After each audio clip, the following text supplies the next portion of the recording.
मेरे प्यारे देशवासियों, नमस्कार। मन की बात में आप सभी का बहुत बहुत स्वागत है। जुलाई का महीना यानी मॉनसून का महीना, बारिश का महीना। बीते कुछ दिन प्राकृतिक आपदाओं के कारण चिंता और परेशानी से भरे रहे हैं। यमुना समेत कई नदियों में बाढ़ से कई इलाकों में लोगों को तकलीफ उठानी पड़ी है। पहाड़ी इलाकों में भूस्खलन की घटनाएं भी हुई हैं।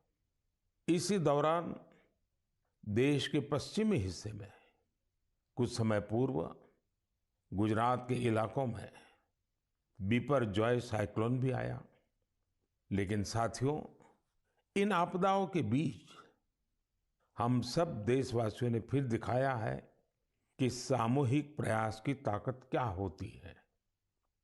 स्थानीय लोगों ने, हमारे एनडीआरएफ के जवानों ने, स्थानीय प्रशासन के लोगों ने दिन रात लगाकर ऐसी आपदाओं का मुकाबला किया है। किसी भी आपदा से निपटने में हमारे सामर्थ्य और संसाधनों की भूमिका बड़ी होती है, लेकिन इसके साथ ही हमारी संवेदनशीलता और एक दूसरे का हाथ थामने की भावना उतनी ही अहम होती है। सर्वजन हिताय की यही भावना भारत की पहचान भी है और भारत की ताकत भी है। साथियों, बारिश का यही समय वृक्षारोपण और जल संरक्षण के लिए भी उतना ही जरूरी होता है। आजादी के अमृत महोत्सव के दौरान बने 60,000 से ज्यादा अमृत सरोवरों में भी रौनक बढ़ गई है। अभी 50,000 से ज्यादा अमृत सरोवरों को बनाने का काम चल भी रहा है। हमारे देशवासी पूरी जागरूकता और जिम्मेदारी के साथ जल संरक्षण के लिए नए नए प्रयास कर रहे हैं। आपको याद होगा, कुछ समय पहले मैं एमपी के शहडोल गया था। वहां मेरी मुलाकात पकरिया गांव के आदिवासी भाई बहनों से हुई थी। वहीं पर मेरी उनसे प्रकृति और पानी को बचाने के लिए भी चर्चा हुई थी। अभी मुझे पता चला है कि पकरिया गांव के आदिवासी भाई बहनों ने इसे लेकर काम भी शुरू कर दिया है। यहां प्रशासन की मदद से लोगों ने करीब 100 कुओं को वाटर रिचार्ज सिस्टम में बदल दिया है। बारिश का पानी अब इन कुओं में जाता है और कुओं से ये पानी जमीन के अंदर चला जाता है। इससे इलाके में भू जल स्तर भी धीरे धीरे सुधरेगा। अब सभी गांव वालों ने पूरे क्षेत्र के करीब करीब 800 कुएं को रिचार्ज के लिए उपयोग में लाने का लक्ष्य बनाया है। ऐसी ही एक उत्साहवर्धक खबर यूपी से आई है। कुछ दिन पहले उत्तर प्रदेश में एक दिन में 30 करोड़ पेड़ लगाने का रिकॉर्ड बनाया गया है। इस अभियान की शुरुआत राज्य सरकार ने की, उसे पूरा वहां के लोगों ने किया। ऐसे प्रयास जन भागीदारी के साथ साथ जन जागरण के भी बड़े उदाहरण हैं। मैं चाहूंगा कि हम सब भी पेड़ लगाने और पानी बचाने के इन प्रयासों का हिस्सा बने। मेरे प्यारे देशवासियों, इस समय सावन का पवित्र महीना चल रहा है। सदाशिव महादेव की साधना आराधना के साथ ही सावन हरियाली और खुशियों से जुड़ा होता है। इसलिए सावन का आध्यात्मिक के साथ ही सांस्कृतिक दृष्टिकोण से भी बहुत महत्व रहा है।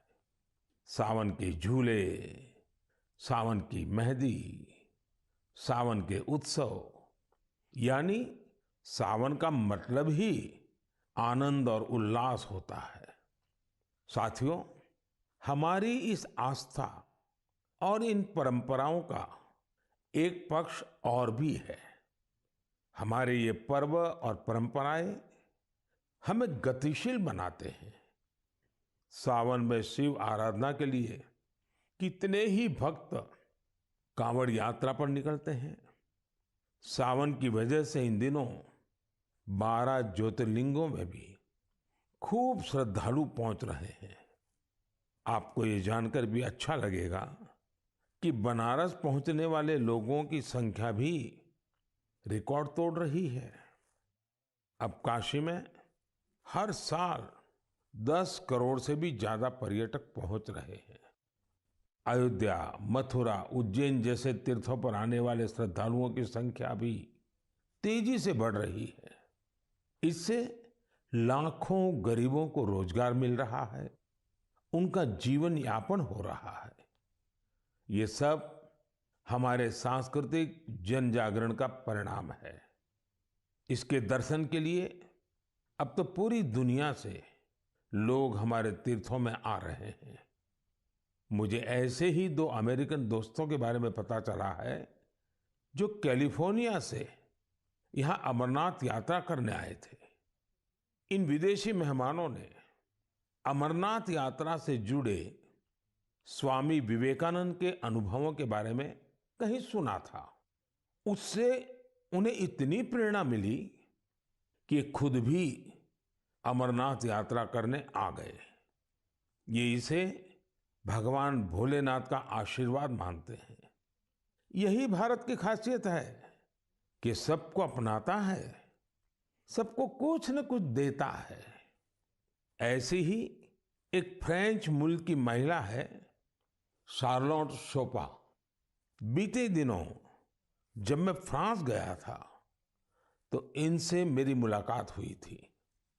शार्लोट शोपा एक योगा प्रैक्टिशनर है, योगा टीचर है और उनकी उम्र 100 साल से भी ज्यादा है।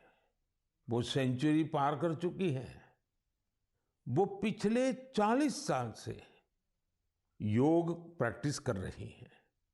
वो अपने स्वास्थ्य और 100 साल की इस आयु का श्रेय योग को ही देती है। वो दुनिया में भारत के योग विज्ञान और इसकी ताकत का एक प्रमुख चेहरा बन गई है। इनसे हर किसी को सीखना चाहिए। हम न केवल अपनी विरासत को अंगीकार करें, बल्कि उसे जिम्मेदारी के साथ विश्व के सामने प्रस्तुत भी करें। और मुझे खुशी है कि ऐसा ही एक प्रयास इन दिनों उज्जैन में चल रहा है। यहाँ देश भर के 18 चित्रकार पुराणों पर आधारित आकर्षक चित्रकथाएं बना रहे हैं। ये चित्र बूंदी शैली, नाथद्वारा शैली, पहाड़ी शैली और अपभ्रंश शैली जैसी कई विशिष्ट शैलियों में बनेंगे। इन्हें उज्जैन के त्रिवेणी संग्रहालय में प्रदर्शित किया जाएगा। यानी कुछ समय बाद जब आप उज्जैन जाएंगे तो महाकाल महालोक के साथ साथ एक और दिव्य स्थान के आप दर्शन कर सकेंगे। साथियों, उज्जैन में बन रही इन पेंटिंग्स की बात करते हुए मुझे एक और अनोखी पेंटिंग की याद आ गई है। ये पेंटिंग राजकोट के एक आर्टिस्ट प्रभात सिंह मोडभाई बरहाट जी ने बनाई थी। ये पेंटिंग छत्रपति वीर शिवाजी महाराज के जीवन के एक प्रसंग पर आधारित थी। आर्टिस्ट प्रभात भाई ने दर्शाया था कि छत्रपति शिवाजी महाराज राज्याभिषेक के बाद अपनी कुलदेवी तुलजा माता के दर्शन करने जा रहे थे, तो उस समय क्या माहौल था। अपनी परंपराओं, अपनी धरोहरों को जीवंत रखने के लिए हमें उन्हें सहेजना होता है, उन्हें जीना होता है, उन्हें अगली पीढ़ी को सिखाना होता है। मुझे खुशी है कि आज इस दिशा में अनेकों प्रयास हो रहे हैं। मेरे प्यारे देशवासियों, कई बार जब हम इकोलॉजी, फ्लोरा, फौना, बायोडायवर्सिटी जैसे शब्द सुनते हैं तो कुछ लोगों को लगता है कि ये तो स्पेशलाइज्ड सब्जेक्ट है, इनसे जुड़े एक्सपर्ट के विषय हैं। लेकिन ऐसा नहीं है। अगर हम वाकई प्रकृति प्रेम करते हैं तो हम अपने छोटे छोटे प्रयासों से भी बहुत कुछ कर सकते हैं। तमिलनाडु में वाडावल्ली के एक साथी हैं सुरेश राघवन जी। राघवन जी को पेंटिंग का शौक है। आप जानते हैं, पेंटिंग कला और कैनवास से जुड़ा काम है। लेकिन राघवन जी ने तय किया कि वो अपनी पेंटिंग्स के जरिए पेड़ पौधों और जीव जंतुओं की जानकारी को संरक्षित करेंगे। वो अलग अलग फ्लोरा और फौना की पेंटिंग्स बनाकर उनसे जुड़ी जानकारी का डॉक्यूमेंटेशन करते हैं। वो अब तक दर्जनों ऐसी चिड़ियाओं की, पशुओं की, ऑर्चिड्स की पेंटिंग्स बना चुके हैं जो विलुप्त होने की कगार पर है। कला के जरिए प्रकृति की सेवा करने का ये उदाहरण वाकई अद्भुत है। मेरे प्यारे देशवासियों, आज मैं आपको एक और दिलचस्प बात भी बताना चाहता हूँ। कुछ दिन पहले सोशल मीडिया पर एक अद्भुत क्रेज दिखा। अमेरिका ने हमें 100 से ज्यादा दुर्लभ और प्राचीन कलाकृतियां वापस लौटाई है। इस खबर के सामने आने के बाद सोशल मीडिया पर इन कलाकृतियों को लेकर खूब चर्चा हुई। युवाओं में अपनी विरासत के प्रति गर्व का भाव दिखा। भारत लौटी ये कलाकृतियां 2500 साल से लेकर 250 साल तक पुरानी हैं। आपको यह भी जानकर खुशी होगी कि इन दुर्लभ चीजों का नाता देश के अलग अलग क्षेत्रों से है। ये टेराकोटा, स्टोन, मेटल और लकड़ी के इस्तेमाल से बनाई गई है। इनमें से कुछ तो ऐसी हैं जो आपको आश्चर्य से भर देंगी। आप इन्हें देखेंगे तो देखते ही रह जाएंगे। इनमें 11वीं शताब्दी का एक खूबसूरत सैंडस्टोन स्कल्पचर भी आपको देखने को मिलेगा। ये नृत्य करती हुई एक अप्सरा की कलाकृति है जिसका नाता मध्य प्रदेश से है। चोल युग की कई मूर्तियां भी इनमें शामिल है। देवी और भगवान मुरुगन की प्रतिमाएं तो 12वीं शताब्दी की है और तमिलनाडु की वैभवशाली संस्कृति से जुड़ी है। भगवान गणेश की करीब 1000 वर्ष पुरानी कांसे की प्रतिमा भी भारत को लौटाई गई है। ललितासन में बैठे उमा महेश्वर की एक मूर्ति 11वीं शताब्दी की बताई जाती है, जिसमें वे दोनों नंदी पर आसीन है। पत्थरों से बनी जैन तीर्थंकरों की 2 मूर्तियां भी भारत वापिस आई हैं। भगवान सूर्यदेव की 2 प्रतिमाएं भी आपका मन मोह लेंगी। इनमें से एक सैंडस्टोन से बनी है। वापस लौटाई गई चीजों में लकड़ी से बना एक पैनल भी है जो समुद्र मंथन की कथा को सामने लाता है। 16वीं 17वीं सदी के इस पैनल का जुड़ाव दक्षिण भारत से है। साथियों, यहाँ मैंने तो बहुत कम ही नाम लिए हैं, जबकि देखें तो ये लिस्ट बहुत लंबी है। मैं अमेरिकी सरकार का आभार करना चाहूंगा जिन्होंने हमारी इस बहुमूल्य विरासत को लौटाया है। 2016 और 2021 में भी जब मैंने अमेरिका की यात्रा की थी, तब भी कई कलाकृतियां भारत को लौटाई गई थी। मुझे विश्वास है कि ऐसे प्रयासों से हमारी सांस्कृतिक धरोहरों की चोरी रोकने को, इस बात को लेकर के देश भर में जागरूकता बढ़ेगी। इससे हमारी समृद्ध विरासत से देशवासियों का लगाव भी और गहरा होगा।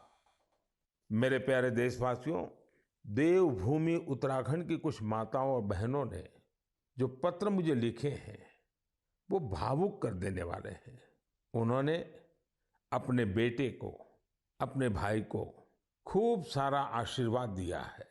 उन्होंने लिखा है कि उन्होंने कभी कल्पना भी नहीं की थी कि हमारी सांस्कृतिक धरोहर रहा भोजपत्र उनकी आजीविका का साधन बन सकता है। आप सोच रहे होंगे कि यह पूरा माजरा है क्या? साथियों, तो मुझे ये पत्र लिखे हैं चमोली जिले की नीति माणा घाटी की महिलाओं ने। ये वो महिलाएं हैं जिन्होंने पिछले साल अक्टूबर में मुझे भोजपत्र पर एक अनूठी कलाकृति भेंट की थी। ये उपहार पाकर मैं भी बहुत अभिभूत हो गया। आखिर हमारे यहाँ प्राचीन काल से हमारे शास्त्र और ग्रंथ इन्हीं भोजपत्रों पर सहेजे जाते रहे हैं। महाभारत भी तो इसी भोजपत्र पर लिखा गया था। आज देवभूमि की ये महिलाएं इस भोजपत्र से बेहद ही सुंदर सुंदर कलाकृतियां और स्मृति चिन्ह बना रही हैं। माणा गांव की यात्रा के दौरान मैंने उनके इस यूनिक प्रयास की सराहना की थी। मैंने देवभूमि आने वाले पर्यटकों से अपील की थी कि वो यात्रा के दौरान ज्यादा से ज्यादा लोकल प्रोडक्ट्स खरीदें। इसका वहां बहुत असर हुआ है। आज भोजपत्र के उत्पादों को यहाँ आने वाले तीर्थयात्री काफी पसंद कर रहे हैं और इसे अच्छे दामों पर खरीद भी रहे हैं। भोजपत्र की यह प्राचीन विरासत उत्तराखंड की महिलाओं के जीवन में खुशहाली के नए नए रंग भर रही है। मुझे यह जानकर भी खुशी हुई है कि भोजपत्र से नए नए प्रोडक्ट बनाने के लिए राज्य सरकार महिलाओं को ट्रेनिंग भी दे रही है। राज्य सरकार ने भोजपत्र की दुर्लभ प्रजातियों को संरक्षित करने के लिए भी अभियान शुरू किया है। जिन क्षेत्रों को कभी देश का आखिरी छोर माना गया था, उन्हें अब देश का प्रथम गांव मानकर विकास हो रहा है। ये प्रयास अपनी परंपरा और संस्कृति को संजोने के साथ आर्थिक तरक्की का भी जरिया बन रहा है।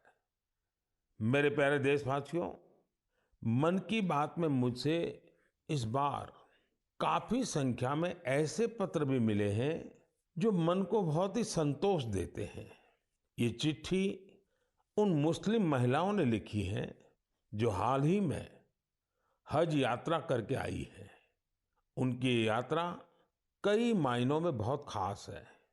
ये वो महिलाएं हैं जिन्होंने हज की यात्रा बिना किसी पुरुष सहयोगी या महरम के बिना पूरी की है और ये संख्या 150 नहीं बल्कि 4000 से ज्यादा है। यह एक बड़ा बदलाव है। पहले मुस्लिम महिलाओं को बिना महरम हज करने की इजाजत नहीं थी। मैं मन की बात के माध्यम से सऊदी अरब सरकार का भी हृदय से आभार व्यक्त करता हूं। बिना महरम हज पर जा रही महिलाओं के लिए खास तौर पर विमेन कोऑर्डिनेटर्स नियुक्ति की गई थी।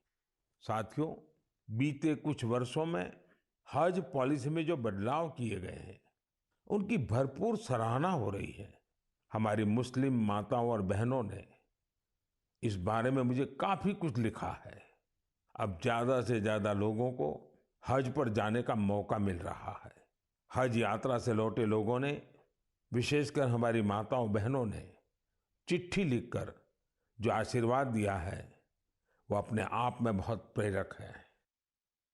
मेरे प्यारे देशवासियों, जम्मू कश्मीर में म्यूजिकल नाइट्स हो, हाई एल्टीट्यूड में बाइक रैलीज हो, चंडीगढ़ के लोकल क्लब हो और पंजाब में ढेर सारे स्पोर्ट्स ग्रुप्स हो, ये सुनकर लगता है एंटरटेनमेंट की बात हो रही है, एडवेंचर की बात हो रही है।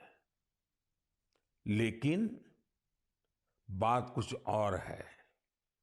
ये आयोजन एक कॉमन कॉज से भी जुड़ा हुआ है और ये कॉमन कॉज है ड्रग्स के खिलाफ जागरूकता अभियान। जम्मू कश्मीर के युवाओं को ड्रग्स से बचाने के लिए कई इनोवेटिव प्रयास देखने को मिले हैं।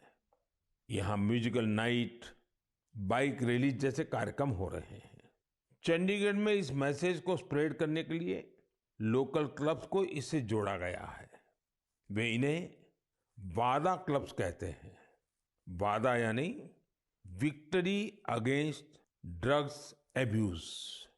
पंजाब में कई स्पोर्ट्स ग्रुप्स भी बनाए गए हैं जो फिटनेस पर ध्यान देने और नशा मुक्ति के लिए अवेयरनेस कैंपेन चला रहे हैं। नशे के खिलाफ अभियान में युवाओं की बढ़ती भागीदारी बहुत उत्साह बढ़ाने वाली है। ये प्रयास भारत में नशे के खिलाफ अभियान को बहुत ताकत देते हैं। हमें देश की भावी पीढ़ियों को बचाना है तो उन्हें ड्रग्स से दूर रखना ही होगा। इसी सोच के साथ 15 अगस्त 2020 को नशा मुक्त भारत अभियान की शुरुआत की गई थी। इस अभियान से 11 करोड़ से ज्यादा लोगों को जोड़ा गया है। 2 हफ्ते पहले ही भारत ने ड्रग्स के खिलाफ बहुत बड़ी कार्रवाई की है। ड्रग्स की करीब 1.5 लाख किलो की खेप को जब्त करने के बाद उसे नष्ट कर दिया गया है। भारत ने 10 लाख किलो ड्रग्स को नष्ट करने का अनोखा रिकॉर्ड भी बनाया है। इन ड्रग्स की कीमत 12,000 करोड़ रुपए से भी ज्यादा थी। मैं उन सभी की सराहना करना चाहूंगा जो नशा मुक्ति के इस नेक अभियान में अपना योगदान दे रहे हैं। नशे की लत न सिर्फ परिवार बल्कि पूरे समाज के लिए बड़ी परेशानी बन जाती है। ऐसे में यह खतरा हमेशा के लिए खत्म हो, इसके लिए जरूरी है कि हम सब एकजुट होकर इस दिशा में आगे बढ़े। मेरे प्यारे देशवासियों, जब बात ड्रग्स और युवा पीढ़ी की हो रही है तो मैं आपको मध्य प्रदेश की एक इंस्पायरिंग जर्नी के बारे में भी बताना चाहता हूँ। ये इंस्पायरिंग जर्नी है मिनी ब्राजील की। आप सोच रहे होंगे कि मध्य प्रदेश में मिनी ब्राजील कहाँ से आ गया? यही तो ट्विस्ट है। एमपी के शहडोल में एक गांव है विचारपुर। विचारपुर को मिनी ब्राजील कहा जाता है। मिनी ब्राजील इसलिए क्योंकि ये गांव आज फुटबॉल के उभरते सितारों का गढ़ बन गया है। जब कुछ हफ्ते पहले मैं शहडोल गया था तो मेरी मुलाकात वहां ऐसे बहुत सारे फुटबॉल खिलाड़ियों से हुई थी। मुझे लगा कि इस बारे में हमारे देशवासियों को और खासकर युवा साथियों को जरूर जानना चाहिए। साथियों, विचारपुर गांव के मिनी ब्राजील बनने की यात्रा 2-2.5 दशक पहले शुरू हुई थी। उस दौरान विचारपुर गांव अवैध शराब के लिए बदनाम था, नशे की गिरफ्त में था। इस माहौल का सबसे बड़ा नुकसान यहाँ के युवाओं को हो रहा था। एक पूर्व नेशनल प्लेयर और कोच रईस अहमद ने इन युवाओं की प्रतिभा को पहचाना। रईस जी के पास संसाधन ज्यादा नहीं थे, लेकिन उन्होंने पूरी लगन से युवाओं को फुटबॉल सिखाना शुरू किया। कुछ साल के भीतर ही यहाँ फुटबॉल इतनी पॉपुलर हो गई कि विचारपुर गांव की पहचान ही फुटबॉल से होने लगी। अब यहाँ फुटबॉल क्रांति नाम से एक प्रोग्राम भी चल रहा है। इस प्रोग्राम के तहत युवाओं को इस खेल से जोड़ा जाता है और उन्हें ट्रेनिंग दी जाती है। ये प्रोग्राम इतना सफल हुआ है कि विचारपुर से नेशनल और स्टेट लेवल के 40 से ज्यादा खिलाड़ी निकले हैं।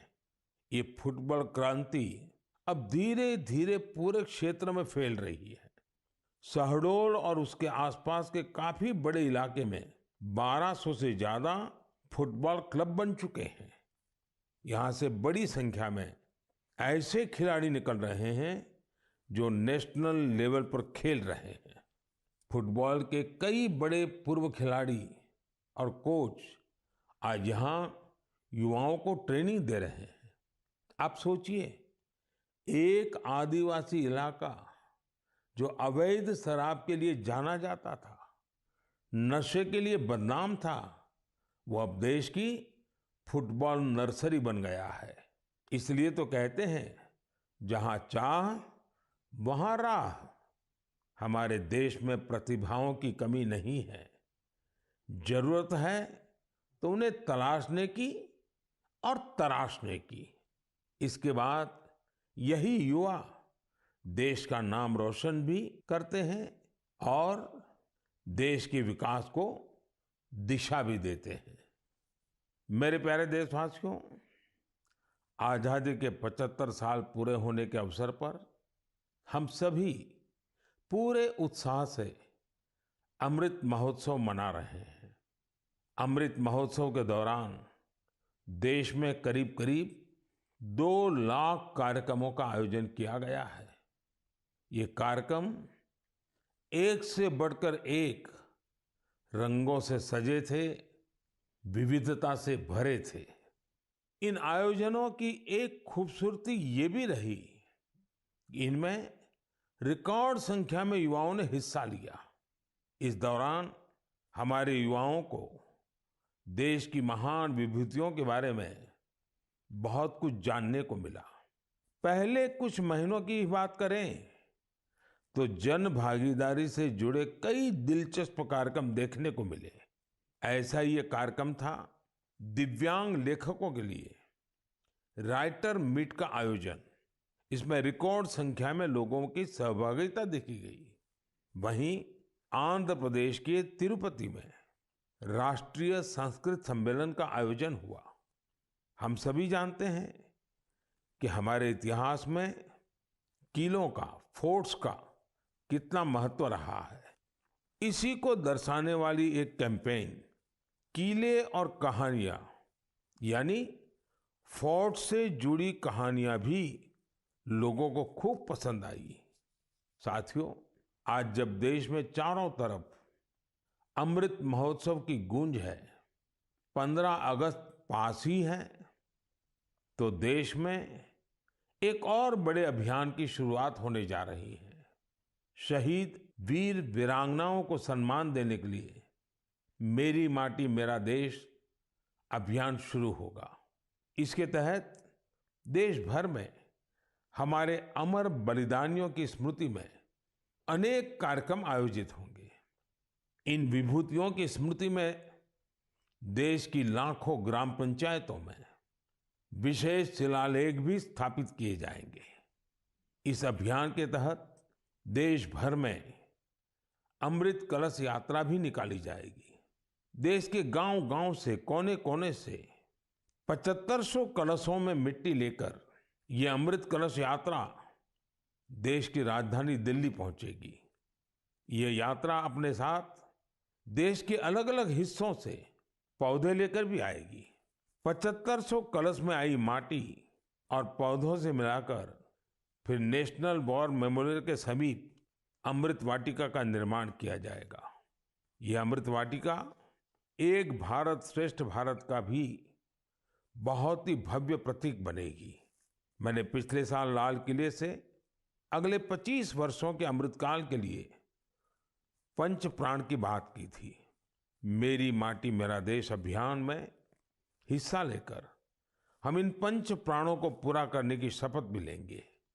आप सभी देश की पवित्र मिट्टी को हाथ में लेकर शपथ लेते हुए अपनी सेल्फी को yuva.gov.in पर जरूर अपलोड करें।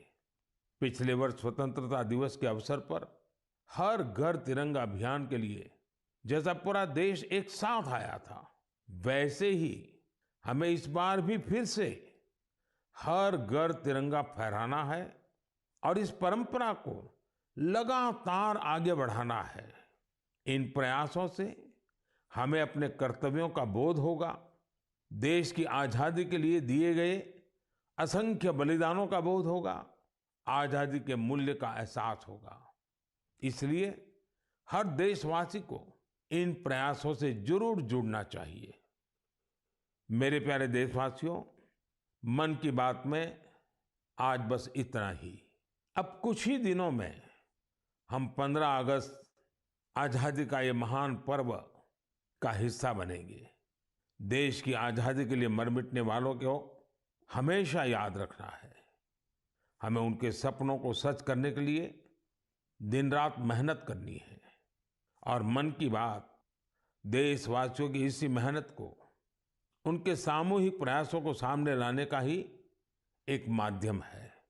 अगली बार कुछ नए विषयों के साथ आपसे मुलाकात होगी। बहुत बहुत धन्यवाद। नमस्कार।